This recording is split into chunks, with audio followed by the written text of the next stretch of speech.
வீட்டுக்கே வர முடியாம நான் கிடக்கேன். தண்ணி ஊற்ற போறானோ, பத்தக்கால் ஊற்ற போறானோ, எப்போ நான் வாங்குற சேர்த்து பத்தக்கால் ஊற்ற யாரு அக்கா போகணும். வீட்டுக்கு இப்படி அப்படிதான் எனக்கு எடுத்த கதை.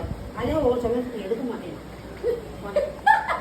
நீ போறானா என் நிலைமை எனக்கு தெரியும். அடுத்தவங்களுக்கு ஆருக்கு என்ன தெரியும் தெரியுமா?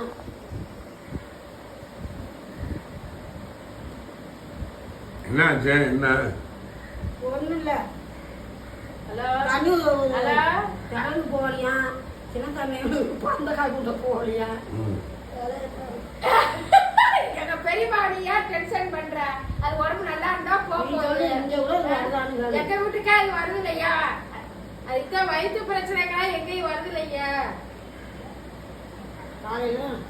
கார்ல போனா அதுக்கு வயிற்று பிரச்சனை, வயிற்ற கலக்குதா? எங்கேயுமே அதுக்கு பயம்லாம் கிளம்பல. இவன் எங்க வீட்டுக்கே அது சரியா வருதுல. எங்க வீட்டுக்கு வந்துட்டு போனா அவர் சேர்த்து அவனுக்கு போலதான் காலையில ஏற போதும்.